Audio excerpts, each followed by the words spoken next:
హిందూ బంధువులందరికీ జై శ్రీరామ్. నా పేరు Raju Kanigiri. Welcome to our facts of India.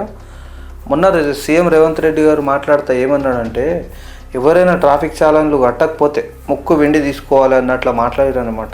ఎట్లా తీసుకోవాలి అంటే, ఎవరెవరిదైతే బైకులు ఉన్నాయో, ఎవరెవరిదైతే కార్లు ఉన్నాయో, వెహికల్స్ ఎవరైతే ఉన్నాయో గవర్నమెంట్కి వాళ్ళ ఖాతా కనెక్ట్ చేసి అందులో నుంచి డబ్బు వీనికి చాలని ఎప్పుడు పడితే అప్పుడు మనం తీసుకోవచ్చు.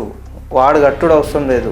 వాని ఖాతాలో ఎన్ని పైసలను ఉండని, వానికి ఏం అవసరమని ఉండని, వానికి ఆపద ఉండని, అది ఏమన్నా కానీ ఆడు ఉండని పోని ఒక చాలని పడ్డాడంటే ఎంబడే ఖాతాలోకి వెళ్ళి పైసలు గుంజుకోండి అని మాట్లాడినమాట మన సీఎం రేవంత్ రెడ్డి గారు. అయితే నేనేమంటున్నా అంటే, ఇప్పుడు రేవంత్ రెడ్డి గారు చెప్పింది కరెక్టే సార్. మీరు అదే పని చేయండి, కరెక్టే. అది ఎవరి ఖాతాలోకి వెళ్ళి వాళ్ళకు ఎప్పుడైతే చాలని పడుతుందో అప్పుడు కట్ చేసేసేయండి. వాడు సాగు బతుకులో ఉండని, వాడు మంచోడు ఉండని, చెడ్డోడు ఉండని, ఇంకెవడని ఉండను సార్. హెల్మెట్ లేకుండా పోయినా చాలని పడుతుంది, ట్రిపుల్ డ్రైవింగ్ చేసినా చాలని పడుతుంది, కార్లో ఉన్న డ్రైవర్ సీట్ బెల్ట్ పెట్టుకోకుండా చాలని పడుతుంది, రాంగ్ రూట్లో పోయినా చాలని పడుతుంది, ఒక బైక్ మీద ముగ్గురు పోయినా చాలని పడుతుంది.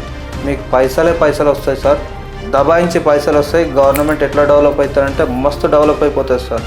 ఈ ప్లాన్ వేసిరు మీరు గవర్నమెంట్ని డెవలప్ చేయడానికి, కానీ ఇదైతే కరెక్టే ఉంది, కట్ చేసేసేయండి పర్లేదు. ఇంకో విషయం ఏంటంటే సార్, ఇప్పుడు మీరు ఇచ్చిన 6 గ్యారంటీలు ఏవైతే ఉన్నాయో మళ్ళీ దాంట్లో కూడా చెప్పాలి సార్. 6 గ్యారంటీలు కూడా అదే పని చేయొచ్చు కదా సార్. మీరు జనాల అకౌంట్లు తీసుకొని మీ అకౌంట్కు కనెక్ట్ చేసి, ఎట్లా అంటే మీరు ఇస్తా అన్న ఆమె ఇవ్వకపోతే ఇవ్వకపోయినా మీ ఖాతాల నుంచి పైసలు ఫటాఫట్ అందరికి వెళ్ళిపోవాలి సార్. మీరు అప్పు చేస్తురా ఏం చేస్తురా అనేది కాదు, కానీ ఎప్పటికీ ఖాతాలో పైసలు జమ చేసి పెట్టేసేయండి సార్. ఎవరెవరికి ఏమేమి హామీలు ఇచ్చారో ఇస్తా అన్న వాళ్ళకి ఇవ్వలేరు కదా. ఇంకా తులం బంగారం పైసలు కూడా అట్లే కట్ అయిపోవాలి, ఓకేనా. రైతు భరోసా కూడా రైతుల అకౌంట్లోకి అట్లే కట్ అయిపోవాలి. ఏమి డబుల్ బెడ్రూమ్లు ఇస్తా అన్నారు, దానికి ఎంత వస్తాయి? 5 లక్షలు 6 లక్షలు వస్తాయి అనుకుంటా. లేకపోతే ఎవరికన్నా జాగా ఉంటే 5 లక్షలు ఇస్తా అన్నారు కదా సార్. అవన్నీ రాసుకున్నారు, అన్నీ పూసుకున్నారు, అన్నీ అయిపోయినాయి. ఆ ఫామ్లు ఎక్కడనే, అవి ఎక్కడనే, ఇవి ఎక్కడనే, మొత్తం గోయిందా స్వాహా. అవి ఇంకా వస్తలేవు, ఎప్పుడు వస్తాయో తెలియదు. వస్తే మంచిదే, ఇస్తలేరని చెప్తలేను నేను, ఇంకా ఇవ్వలేరని చెప్తున్నా అంతే. అయితే ఇంకో విషయం ఏంటంటే సార్, ఇప్పుడు మీరు ఇస్తా అన్న 6 పథకాలు చెప్పారు కదా, 6 హామీలు ఇచ్చారు కదా జనాలకు ఇస్తా అని చెప్పేసి, అదేం చేయండి అంటే మీరు ఇట్లా కాకుండా సేమ్ చాలనా పద్ధతిలోనే చేయండి దాన్ని కూడా. అది బాగుంది, చాలా మంచి ప్లాన్ సార్ ఇది. మీకు ఈ ప్లాన్లు ఎవరు ఇచ్చారో తెలియదు. ఆ పథకాలు మీ అకౌంట్ నుంచి డైరెక్ట్ కట్ అయ్యేట్లాగా ప్రజల అకౌంట్లకు ట్రాన్స్ఫర్ చేసేసేయండి సార్ మనీ. ఎందుకంటే తులం బంగారు పైసలు ఇప్పుడు ఎంత ఉందో, 1,00,000 ఎంతో ఉండొచ్చు. మీరు ఎవరెవరికైతే ఇస్తా అన్నారో గెలిచినాక, ఎవరెవరైతే అప్లై చేసిరో వాళ్ళందరికీ మీ ఖాతా నుంచి డైరెక్ట్ పోయేట్లాగా కనెక్ట్ చేసేసేయండి సార్. ఇది అవుతుందా సార్ మీ వల్ల చేయనికి? ఎందుకంటే ప్రజలు వీడికే ఇబ్బంది పడుతున్నారు సార్. మీరు ఫ్రీ బస్ అని చెప్పేసి పెట్టిరుగా, అదేం సుఖం లేదు.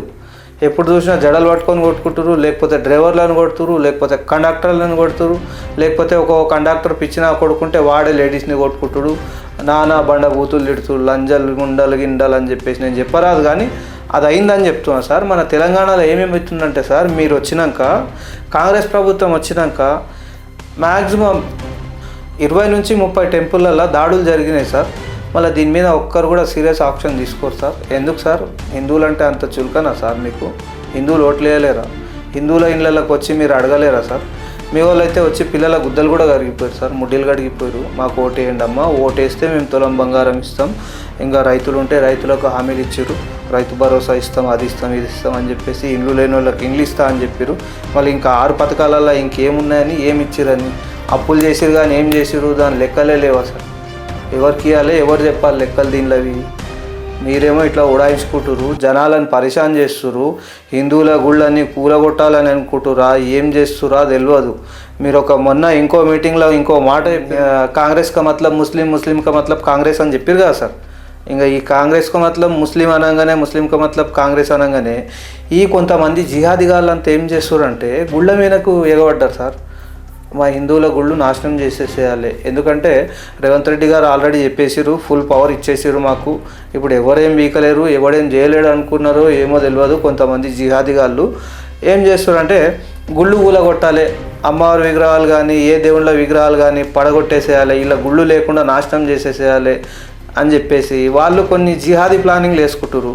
ఒకవేళ మీరు గనక ఇట్లా ఈ గుళ్ళు గూల కొట్టేటోళ్ళని విగ్రహాలు ధ్వంసం చేసేటోళ్ళని గనక పట్టించుకోకుండా వాళ్ళకి శిక్షలు వేయకుండా ఆయనకి ఎటువంటి శిక్షలు అమలు చేయకుండా ఎవరైతే ఇప్పుడు మా గుడికి ప్రాబ్లం అయిందని చెప్పేసి మేము అడగని పోతున్నామో మమ్మల్ని అరెస్ట్ చేస్తారు మీరు. అంటే అది చేసినోడు వాడైతే మాకెందుకు అరెస్ట్ చేస్తారు? వానికి అరెస్ట్ చేసి చుక్కలు చూపించాలి. ఆడ ఇంకోసారి ఏ గుడి పేరుకోకుండా హిందువుల పేరుకోకుండా మీరు చుక్కలు చూపిస్తే ఒక్కరికి చేస్తే ఇంకోటి రాడు సార్.